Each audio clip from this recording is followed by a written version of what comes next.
मैं ला करके रख दिया।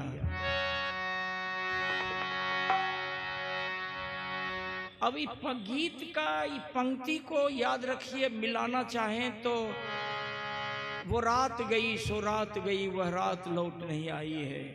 प्रात गई सो प्रात गई, वो प्रात लौट नहीं आई है। जो बात गई सो बात गई, तकदीर की शिकवा कौन करे। उस सबको याद करके लो संभाल अपना घर परिवार। मैं इस घर परिवार को छोड़ चली, मैं बांध दिया मुस्तकिल।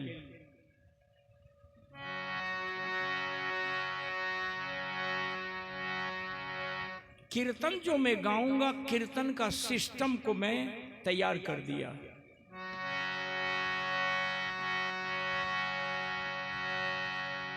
जो मैं कीर्तन का ठाठ उठाऊंगा, वो कीर्तन का फाउंडेशन में बांध दिया। अब यहीं से हम सत्संग भजन का कार्यक्रम को आगे बढ़ाएंगे।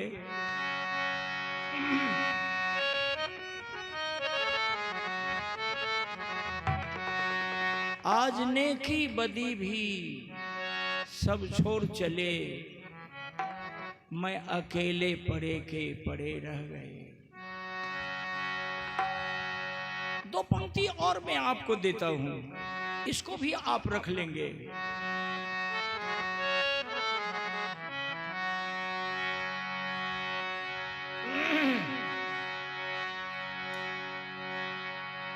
जीवन के राहों में, जीवन के राहों में एक बात याद रखना। जीवन की राहों में एक बात याद रखना। जीवन की राहों में एक बात याद रखना। एक बात याद रखना, एक बात याद रखना। जीवन के राहों में एक बात याद रखना। जीवन की राहों पे एक बात याद रखना। आगे हर कदम कदम पर अपनी, हर कदम कदम पर अपनी, हर कदम कदम पर अपनी। ध्यान दीजिए, हर कदम कदम पर अपनी औकात याद रखना। जीवन के राहों पे हर बात याद रखना।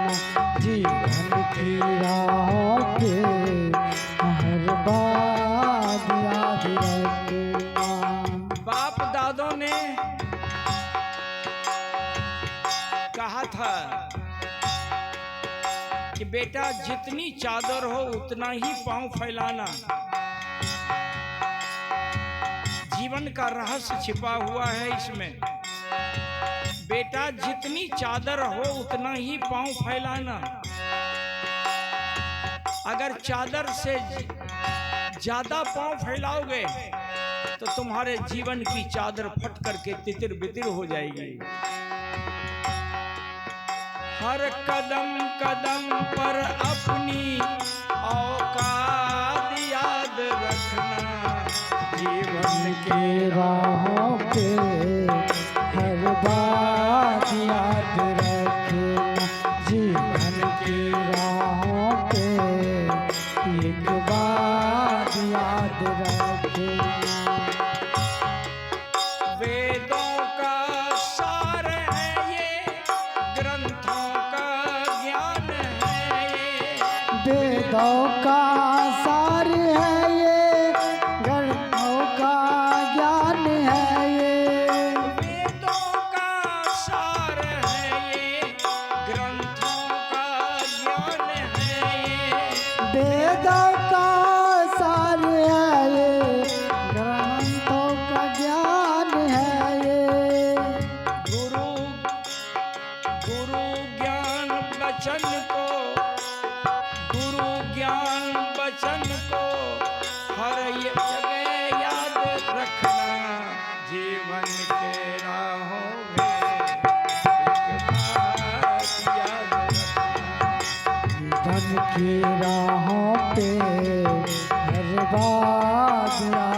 रखे, जीवन की राहों पे हर बात याद रखना। इस पंक्ति को भी उसी माला में आप जोड़ लें। माला बनकर तैयार हो गई है। इस माला को आप लोगों के गले में डाल करके मैं चला जाऊंगा।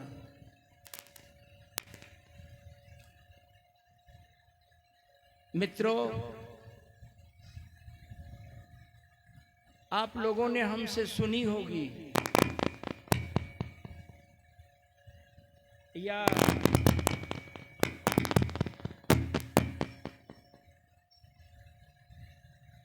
जो मोबाइल में लोड किया है वो हर वक्त कहीं न कहीं बजता है, सुने होंगे। ऊपर में न स्वर्ग है न ऊपर में नरक है, ऊपर में न जन्नत है न ऊपर में दोजख है। स्वर्ग है जमीन पर, नरक है जमीन पर, जन्नत है जमीन पर, दोजख है जमीन पर।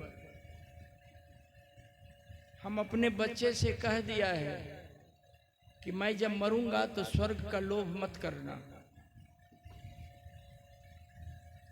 स्वर्ग में कुछ नहीं है।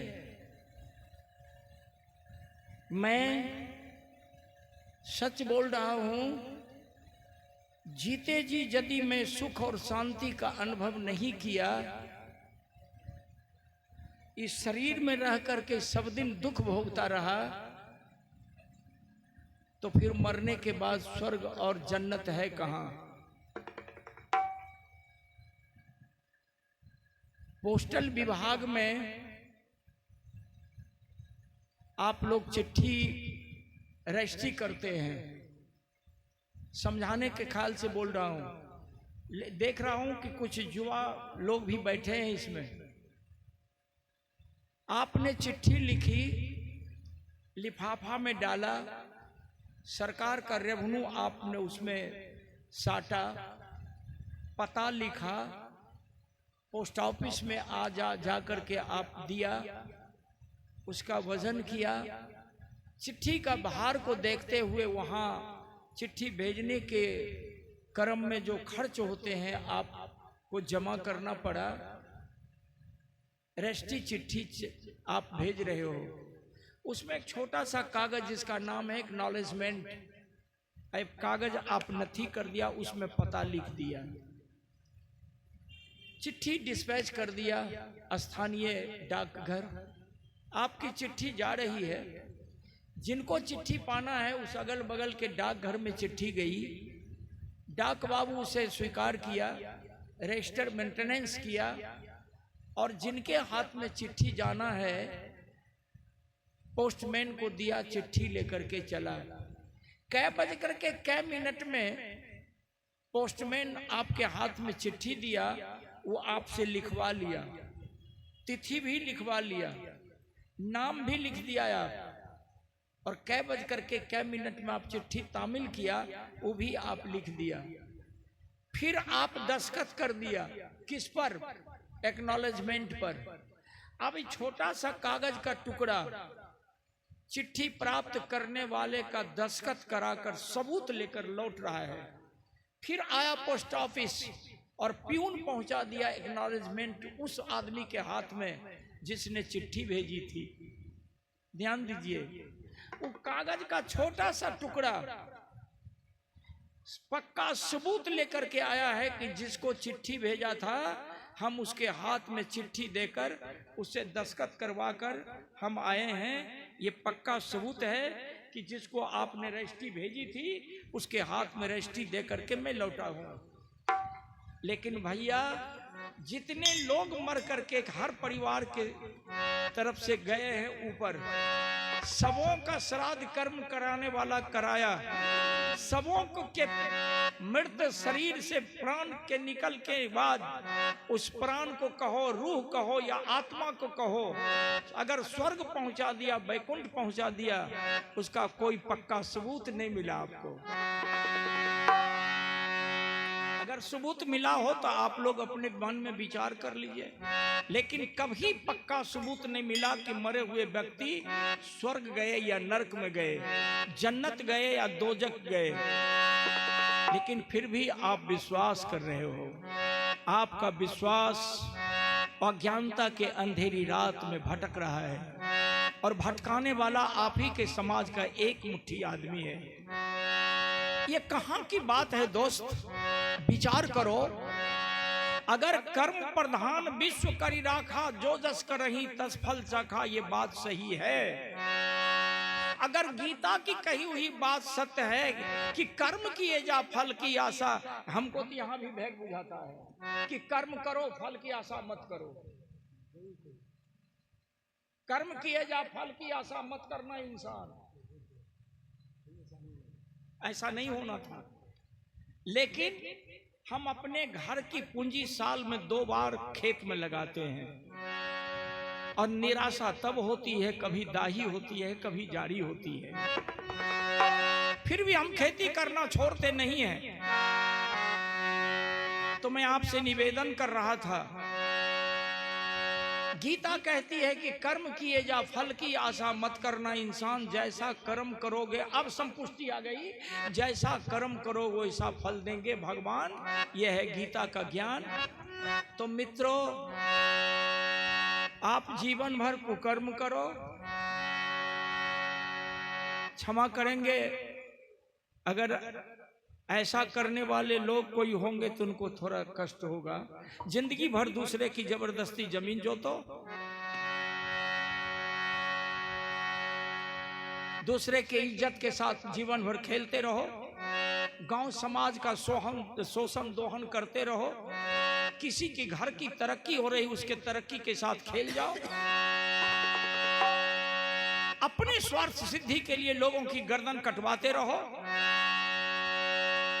कभी बाल बच्चों के साथ रात नहीं बिताया, पुलिस और पब्लिक के डर से भागता रहा।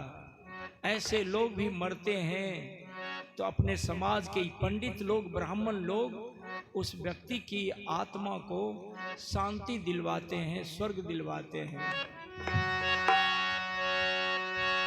तो क्या कृष्ण की कही हुई बात सच हो जाएगी? क्या कृष्ण की गीता सच्ची हो जाएगी? क्या तुलसी की रामायण सच्ची हो जाएगी? 627 साल पूर्व महासंत कबीर कह करके चले गए।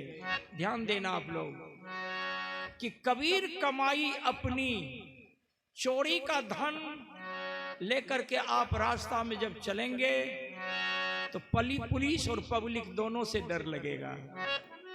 अगर निजी कमाई, अपनी कमाई लेकर के चलेंगे तो पुलिस और पब्लिक किसी से डर नहीं लगेगा आपको।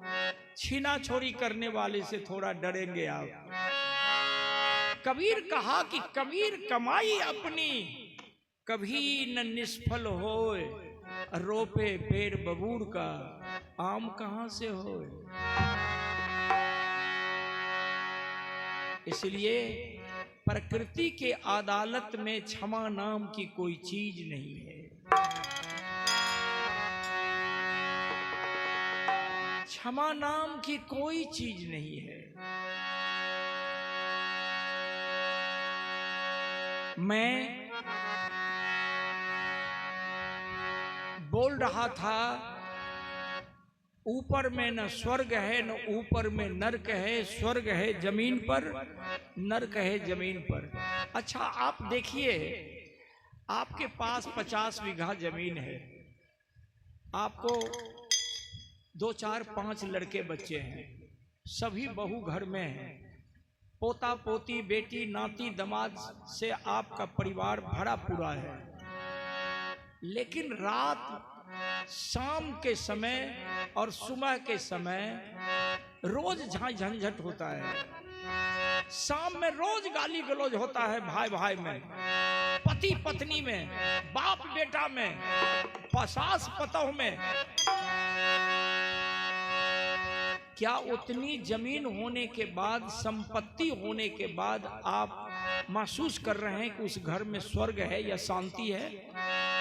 और जिसको 5 कट्ठा जमीन है और 5 कट्ठा जमीन में या 5 बीघा जमीन है और 2 गो 3 गो बेटा है, तीनों भाई में मिल्लत है, बाप बेटे में मिल्लत है, सास बहू में मिल्लत है, तो 50 बीघा वाला से तो अच्छा है।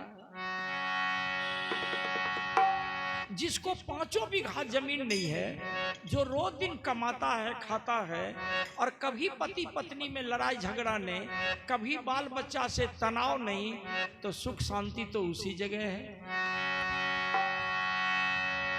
आप विचार कीजिए, सामाजिक प्राणी होने के नाते आप सुबह से शाम तक इस समाज की खुली किताब को पढ़ते हैं और देखते हैं, तो कम से कम इतना अनुभव तो कर लीजिए कि चाहे 1000 बीघा जमीन क्यों न हो, हर एक नगर में उसकी हवेलियां क्यों न हो, लेकिन अगर शांति से भर रात सोता नहीं है तो दौलत लेकर के क्या करेगा? क्या करेगा वो दौलत लेकर? मालिक गांव में कहला सकता है, लेकिन सुख शांति की जब बात सामने आएगी तो एक छोटी सी झोपड़ी में रहने वाले के सामने वो आदमी का अस्तित्व सारा बेकार है।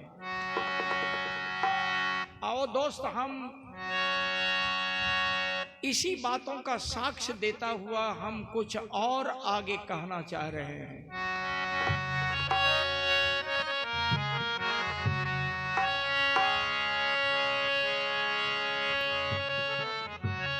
सब मतलब का यार जगत में, सब मतलब का यार जगत में, सब मतलब का यार जगत में, सब मतलब का यार जगत में, सब मतलब का यार जगत में, सब मतलब का यार, सब मतलब का यार जगत में, सब मतलब का यार जगत में,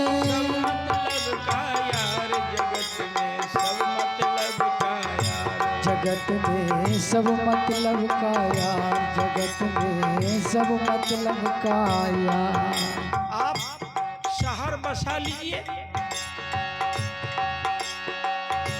शहर बसा लीजिए, आप अपने वर्चस्व के आधार पर गांव बसा लीजिए, जो जिधर नजर पड़े सब आपका है, सबको अपना लीजिए, लेकिन निर्णय तो गांव के लोग देंगे आपको।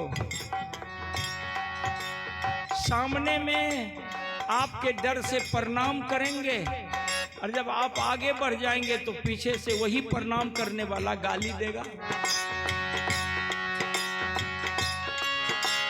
जिसके पास रहे धन दौलत, जिसके पास रहे धन दौलत, जिसके पास रहे धन दौलत, उसका दोस्त हजार जगत में मतलब का यार, जगत में सब मतलब का यार, जगत में सब मतलब का यार। नहीं किसी का कोई भरोसा, भरोसा नहीं किसी का कोई भरोसा, यही वेदों का सार, नहीं किसी का कोई भरोसा, यही वेदों का सार बंदे, नहीं वेदों के सार बंदे, अंत समय कोई काम न देगा, अंत समय कोई काम न देते, कोठी बंगला कार जगत में सब मतलब का यार, जगत में सब मतलब का सार, जगत में सब मतलब का यार। अंत समय कोई साथ न देगा, कोठी बंगला कार जगत में सब मतलब का यार, जगत में सब मतलब का यार। मित्रों, प्रज्वलंत उदाहरण है। हम थोड़ा उल्टा बोलते हैं। जब मैं बोलता हूं तो हमारी बात थोड़ी तीखी होती है। कुछ भी बात होती है तो लोग रावण का झट से उदाहरण दे देता है न, कौरव कंस को सामने ले आता है। कुछ भी लफड़ा तफड़ा हुआ तो लोग झट से कहता है कि रावण को याद करो। लोग रावण के गहराई में नहीं पहुंच पाया है। केवल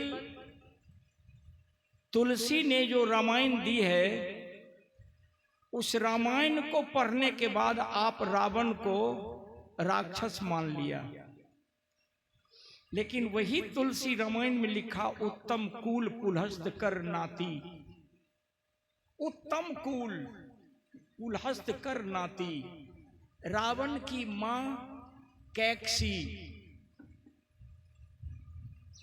कुंभकर्ण की मां और रावण की बहन शूर्पणखा की मां मैक्सी।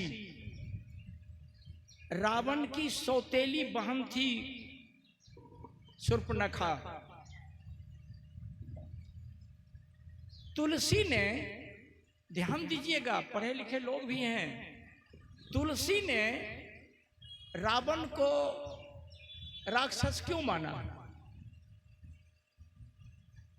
काहे रावण का को तुलसी, उतना बड़ा विद्वान, उतने बड़े साइंटिस्ट, चारों वेद का ज्ञाता, 18 पुराण उपनिषद का ज्ञाता, आसमान में सीढ़ी लगाने वाला, जमीन पर स्वर्ग उतारने वाला, जमीन पर अमृत की धारा बहाने वाला व्यक्ति को तुलसी ने राक्षस बना दिया। मैं तुलसी का विरोधी आदमी हूं, स्पष्ट कह रहा हूं। क्यों? तुलसी ने अपनी रामायण में लिखा,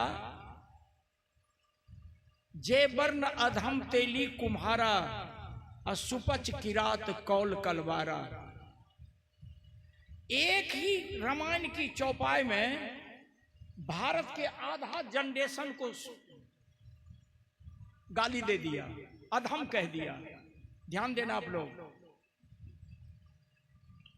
ये चंदन टिक्का वाला जो लोग हैं बैठे हुए, इनको तो हमारी बात की चोट लगेगी, लेकिन इन्होंने रामायण नहीं पढ़ी है। केवल एक तुलसी कृत रामायण को पढ़ करके याद कर लिया और इस समाज में अपना वर्चस्व जमाने के लिए अर्थ का अनर्थ बताते हैं। लेकिन इस सुनिए सभी लोग कान खोलकर, जे वर्ण अधम तेली कुम्हारा।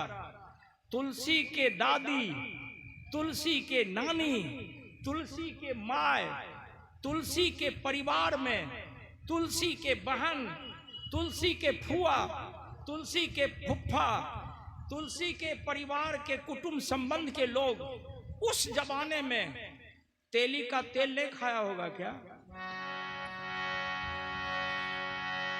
जे वर्ण अधम तेली, तेली को अधम कहा। कान खोल करके सुनिए, ये हमारे बाबूजी रामायण नहीं लिखे हैं कि दादा लिखे हैं कि नाना लिखे हैं, ये रामायण तुलसीदास की है। जे वर्ण अधम तेली, तेली को अधम कहा। मिट्टी का बर्तन बनाने वाला, आज से 50 साल पूर्व मेरी माँ मिट्टी के खपड़ी में रोटी बनाती थी, कढ़ाई में दाल, हंडी में भात, घैला में पानी, सुराही में पानी। लेकिन उस बर्तन बनाने वाला कुम्हार को, इतना कोमल जात को तुलसी ने अधम कह दिया। जे वर्ण अधम तेली कुम्हारा। जात को गिनते जाना आप लोग, अभी तो ये वो जात हुआ है। तेली और कुम्हार, सुपच, डोम। जे वर्ण अधम तेली कुम्हारा, सुपच, डोम, किरात, संथाली। और किरात में संथाली की बात छोड़ दीजिए, संथाली की बात आगे आएगी, थोड़ी हमसे बोलने में गलती हो गई। सुपच, किरात, 23 गो जात मिल करके जो अभी निषाद संघ बनाया है, किरात 23 गो जात मिल करके निषाद संघ बनाया, जिसका नेता अभी मुकेश सहनी है। उछल के वही पार्टी में, उछल के भाजपा में, कूद के उधर, कूद के उधर। 23 गो जात को तेली मतलब एक ही झटका में तुलसी ने 23 जात को अधम कह दिया। फिर से पंक्ति को समझ लीजिए। जे वर्ण अधम तेली कुम्हारा सुपच डोम किरात 23 गो जात, जेकरा में चाय बीन बेलदार ढाड़ साहनी गोरही ये सब आते हैं। 23 जात को एक के बार तुलसी अधम कह दिया। किरात को अधम कह दिया। जे वर्ण अधम तेली कुम्हारा सुपच किरात कोल आदिवासी। आदिवासी निवेदन कर रहा हूं, पूर्व राष्ट्रपति गोविंद को देख लीजिए, दलित थे, मोदी ने उन्हें राष्ट्रपति बनाया, लेकिन दलित होने के बावजूद भी जब जगन्नाथपुरी गए गोविंद राष्ट्रपति पद पर रहते हुए, वहां का ब्राह्मण देश का राष्ट्रपति को जगन्नाथपुरी भगवान के मंदिर में जाने से रोक दिया, नहीं जाने दिया। दूसरी बात सामने आई, अभी आपके राष्ट्रपति मुर्मू जो हैं आदिवासी हैं। अयोध्या में राम मंदिर बना, उसमें निमंत्रण नहीं दिया, न शिलान्यास में दिया और न ही मूर्ति के स्थापना में दिया। विपक्ष जब हल्ला किया तो न्योता दिया, लेकिन मुर्मू जी समझ गए कि मैं जाऊंगी, विपक्ष के हल्ला करने पर हमें निमंत्रण दिया, लेकिन मैं जाऊंगी तो मंदिर में मुझे प्रवेश करने नहीं देगा। राष्ट्रपति नहीं गई। मैं आप लोगों से निवेदन करके कह रहा हूं कि जरा इस पर विचार कीजिए। सुपच किरात कौल कलवारा तेली सूरी कलवार सबको एक ही पंक्ति में तुलसीदास दे मारा। रामायण पढ़िएगा, उसमें लिखा है कि अछूत को, शोषित दलित को पढ़ाना लिखाना सर्प को दूध पिलाना बराबर है। मेरा सोच यहां नहीं है, हम तो आपको सुनाने जा रहे थे कोई दूसरी बात। हम तो रावण की चर्चा कर रहे थे। रावण एक सीता को उठा करके ले गया, परसों में बोला हूं बांका में, एक सीता को रावण उठा कर ले गया तो तुलसी ने रावण को राक्षस कह दिया। लेकिन 10 उंगली जोड़ करके मैं आपसे निवेदन कर रहा हूं, तुलसी कृत रामायण से हटकर जरा वाल्मीकि रामायण को पढ़िए। आप उससे भी हट करके आप सच्ची रामायण को पढ़िए। आप ब्रह्मा ने रावण को श्राप दिया था, वाल्मीकि रामायण की चर्चा कर रहा हूं। जो मैं रामायण में पढ़ा हूं उसमें सुई का नोक बराबर में अपनी बात उसमें नहीं मिला रहा हूं, हारमोनियम छू के बोल रहा हूं। ब्रह्मा ने देखा कि रावण इतनी शक्तिशाली है, ये आसमान में सीढ़ी लगाना चाह रहा है, इस जमीन पर स्वर्ग उतारने की बात कर रहा है, इतना बड़ा साइंटिस्ट और इतना बड़ा विद्वान है, इस जमीन पर अमृत की धारा बहाना चाहता है, और इसके पास इतना ज्ञान है, इसके पास इतनी फौजें हैं, ये अगर ठान लेगा तो धरती पर किसी को जीने नहीं देगा। तो ब्रह्मा कहा कि रावण मैं तुम पर शंका कर रहा हूं कि तुम इतने बड़े होनहार होने के बाद तुम अत्याचार यदि करना शुरू करोगे तो धरती त्राहिमाम हो जाएगी। इसलिए मैं तुमको श्राप देता हूं कि अनाधिकार किसी महिला का यदि तुम हाथ की उंगली पकड़ लिया, ध्यान देना आप लोग, अनाधिकार किसी महिला का हाथ का उंगली पकड़ लिया, अनाधिकार किसी महिला के शरीर से शारीरिक संबंध कर लिया, अनाधिकार किसी महिला के शरीर के कपड़े से तुम अपने शरीर का कपड़ा को स्पर्श करा दोगे तो तुम्हारा मस्तिष्क फट जाएगा। तो रावण सीता को उठाकर विमान में बैठाकर गोद में बैठा करके कैसे ले गया?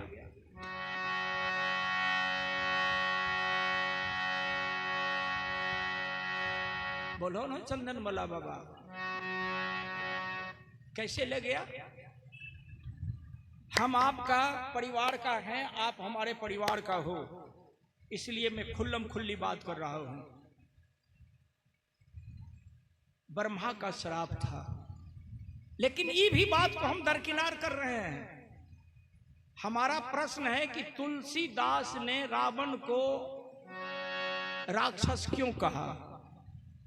तो उस जमाने से लेकर अभी वर्तमान में आप पढ़े लिखे हैं, सर्च कर लेना आप, एक ही छोटा सा कारण है कि तुलसी ब्राह्मण, रावण भी ब्राह्मण, लेकिन रावण ने भगवान बुद्ध के सिद्धांत को मान लिया था।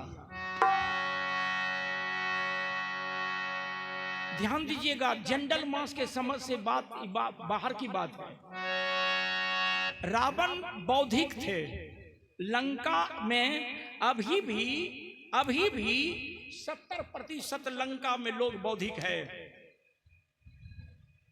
रामायण से हटिए, इतिहास में जाइए, तब पता चलेगा। अभी भी लंका में 70% लंका के लोग बौद्धिक हैं। जब भगवान बुद्ध ने अपना सिद्धांत दिया और रावण जब बुद्ध के सिद्धांत को कस करके पकड़ लिया और रावण समझ लिया कि हम बुद्ध के सिद्धांत को जब पकड़ लेंगे और बुद्ध के सिद्धांत पर हम चलेंगे, हमारा देश डेवलप कर जाएगा। बंधुओं, जब रावण बुद्ध के सिद्धांत को पकड़ लिया तो तुलसी ने रावण को राक्षस कहना शुरू किया और भगवान बुद्ध का जन्म स्थान भारत, बिहार, और भगवान बुद्ध को भारत के ब्राह्मणों ने खदेड़ करके भगा दिया। एक दिन में, इतिहास में जाना है आप, एक दिन में 2,500 हजार बौद्ध भिक्षु की हत्या हुई और भगवान बुद्ध को भारत से खदेड़ करके भगा दिया।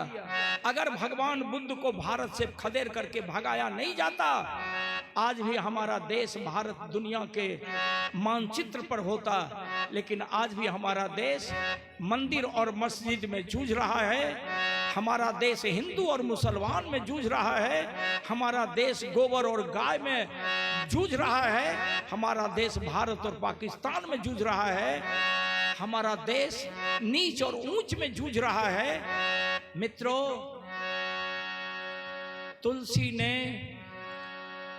रावण को बौद्धिक समझकर, जब रावण ने किसी आडंबर को नहीं माना, आडंबर को तोड़ दिया, तब तुलसी ने रावण को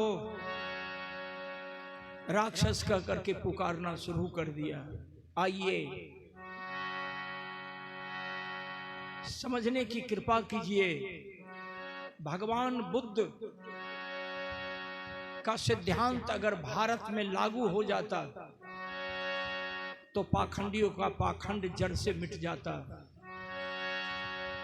यही कारण है कि जब अंग्रेज भारत में आया, शासन किया, अंग्रेज देखा कि यहाँ ऊंच नीच है, दरवाजा किसी का, कुर्सी उसी की, और कुछ लोग इस समाज के जो उसके दरवाजे पर जाते हैं तो कुर्सी पर से उठ जाना पड़ता है, जो नहीं उठता उसको ये लोग सजा देते हैं। जिसका पति मरता है, जवान 15 साल 20 साल की लड़की को जिंदा पति के लाश के साथ जला दिया जाता है। यहाँ मंदिर में जाने से रोकता है, स्कूल में जाने से रोकता है, जनरल मास को भारत का एक मुट्ठी आदमी पढ़ने से रोकता है, समानता देने को तैयार नहीं है। ध्यान देना आप लोग,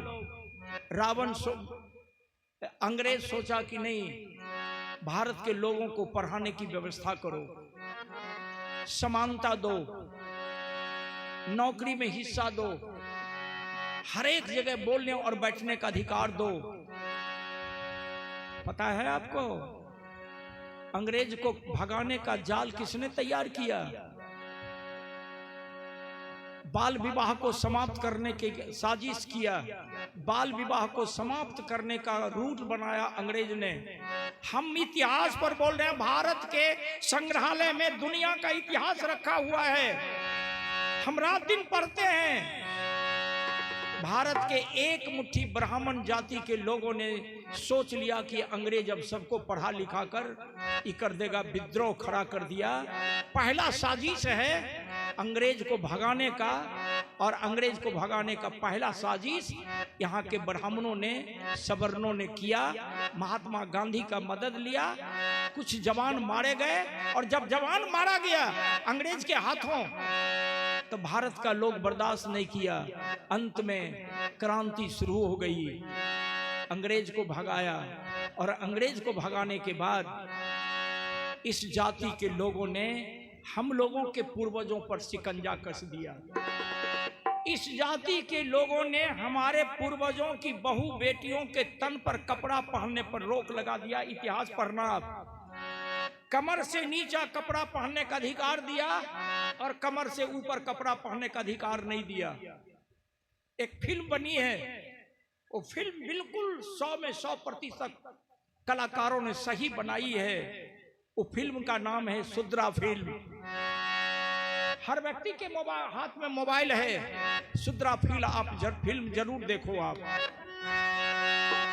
तो मैं आप लोगों से निवेदन कर रहा था कि चाहे वो 15 साल की लड़की हो या 10 साल की, 35 वर्ष की महिला हो या 60 वर्ष की, ब्लाउज पहनने का किसी का अधिकार नहीं था।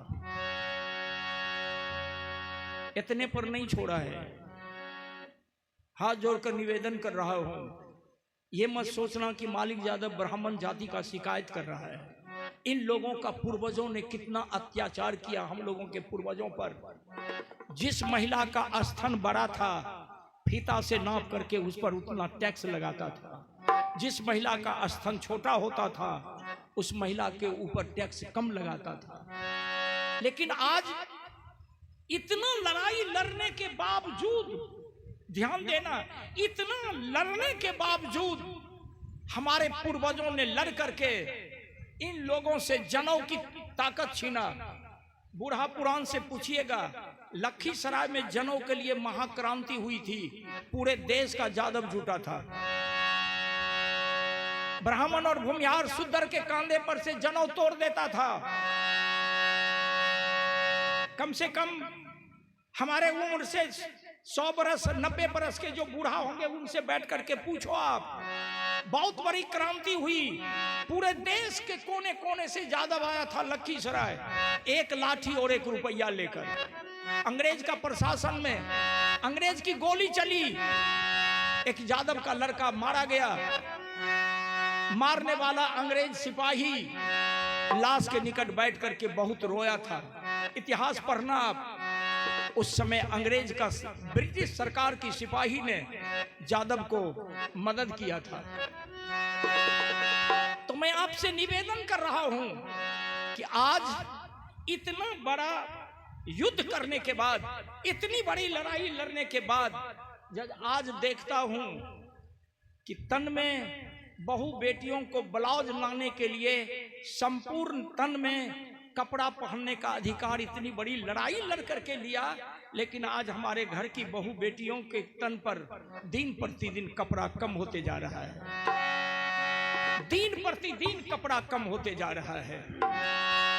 तो मैं आपसे निवेदन किया कि स्वर्ग तो आपसे छीन लिया, और नारकिक जीवन में आपको डाल दिया। स्कूल जाने में रोक था, पढ़ाई लिखाई में रोक था, आपके दरवाजे, आपकी कुर्सी, आपकी चौकी, आपकी खटिया, उसके सामने आपके बाप दादे बैठ नहीं सकते थे। बैठने के बाद नसीहत बुरी होती थी। इतनी बड़ी लड़ाई लड़ने के बाद आप यहाँ हैं और आज भी अभी भी आपके यहाँ कै तारीख को वोट होने वाला है? 6 तारीख को। ध्यान दीजिएगा,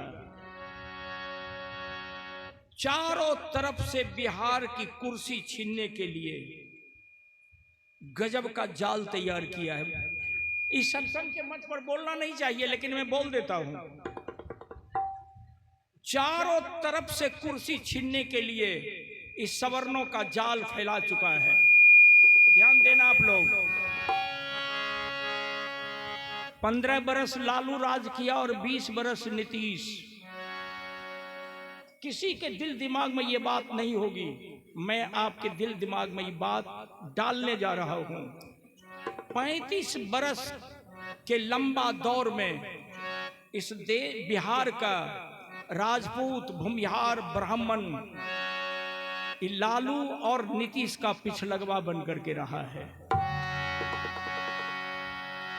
35 बरस के दौर में ये सभी सवर्ण जाति के लोग पिछलगवा बन के रहा है। ये 35 बरस के बाद बिहार के पिछड़ी, एसटी, एससी, ओबीसी, शोषित, दलित, इस सभी ने जो मिल करके राज किया, ये राजगद्दी छीनने के लिए चारों तरफ से आपको घेर लिया है। विशेष नहीं बोलूंगा, आचार संहिता लागू है। ये 35 बरस जो पिछलगवा बन के रहा है, यही जाल है प्रशांत किशोर का। संभल जाइएगा, संभल जाइएगा। आज पिछड़ी, अति पिछड़ी, शोषित, दलित के कुछ ऐसे लोग हैं जो कहते हैं कि लालू यादव लाठी में तेल लगाया। रे पागल, भाजपा आरएसएस के लोग जब मंच पर लाखों आदमी के बीच में जब मंच पर त्रिशूल बांटना शुरू किया और तलवार बांटना शुरू किया, तो लालू कहा कि तुम पिछड़ी जात के जितने लोग हो, लाठी में तेल लगाओ। वो तलवार बांटना शुरू किया। एक एक दिन में 25-25 हजार तलवार बांटा और त्रिशूल बांटा। तो हमारी बपौती संपत्ति है लाठी। याद रखिएगा, अपने हाथ की लाठी जब आप किसी को दे दीजिएगा, तो बेशक आपके हाथ की लाठी लेकर आपको किसी खंभा में या किसी वृक्ष में बांध देगा और आप ही का हाथ की लाठी लेकर आपको लूट लेगा। ये कौन सी लाठी है? ये राजनीति की लाठी है दोस्त। और याद रखिए, ताश खेलने वाले बहुत इसमें निकम्मा लोग बैठे हैं। जब कोई काम नहीं तो चल भाई ताश खेल, तो उसमें ताश में एक खेल होता है कोट पीस। कोट पीस खेल हो ना, कोट पीस।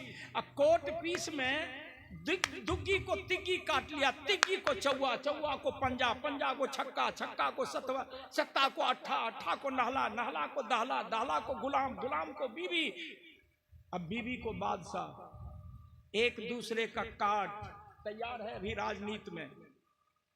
ध्यान दीजिएगा, एक दूसरे का काट है तैयार है राजनीति में। दुग्गी को तिग्गी, तिग्गी को चौवा, चौवा को पंजा, पंजा को छक्का, छक्का को सत्ता, सत्ता को अट्ठा, अट्ठा को नहला, नहला को दहला, दहला को गुलाम, गुलाम को बीवी, बीवी को बादशाह। सब आपस में कटता चला गया, टूटता चला गया। तेकर बाद जब सब टूट गए तो अपना अपना माथा पर हाथ देकर कानो, परिस्थिति अभी है आपके सामने। माथा पर हाथ देख के कानो। एक दूसरा से पूछा कि की भेलो? कल के 2 बार गई तो हमरा से पूछे अली, तखनी किया सोचली हमरा विपक्ष में तो लड़ गई, तोरा विपक्ष में हम लड़ गए। बैठ के कान ने उसमें से एक आदमी सहमति दिया, कहा कि अब अगर अगला समय तुम लोगों को जीना है, चल बैठ, सब बैठ। दुग्गी तिग्गी चौवा पंजा छक्का सत्ता अट्ठा नहला गुलाम बीवी बादशाह सबको बैठा लिया और कहा कि सब मिल करके एक हो जाओ। ध्यान दीजिए, कहा सब मिल करके संगठित हो जाओ, एक हो जाओ। सब मिल करके क्या किया, एक्का को तैयार किया। कोर्ट पीसताश का नियम को लागू कीजिए, एक्का को तैयार किया और कहा कि अब एक बन गया। कहा हाँ, कहा कि एक्का के सामने अब कोई नहीं टिकेगा, कोई नहीं टिकेगा। दैट्स ऑल, अब नहीं बोलूंगा, आगे चलता हूं।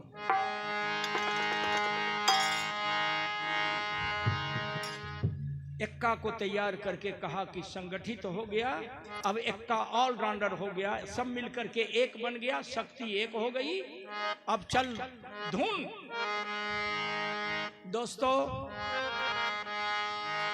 तो मैं आप लोगों से निवेदन कर रहा था, अगर बुद्ध का ज्ञान भारत में विकसित होता तो आज हमारे सामने 33 करोड़ देवी और देवता नहीं होती, न होता। इसी 33 करोड़ देवी और देवता के जाल में पाखंडियों ने फंसाकर हमारी बौद्धिकता को समाप्त कर दिया।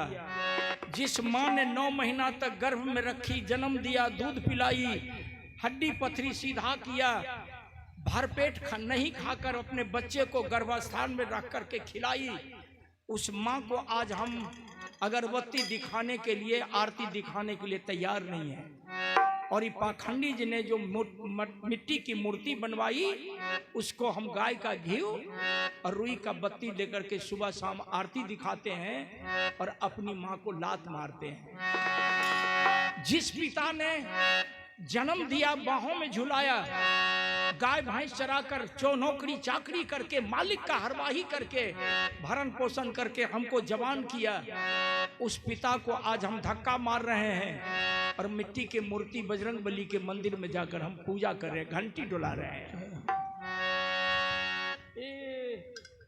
देखो ना, ई की कही छे, राजा भगत भी घंटी डोलवे होते। अब भगवान के मूर्ति चाहे बजरंगबली के मूर्ति से मंदिर में बैठल, खंडन मंडन हम नहीं कर रहे हैं।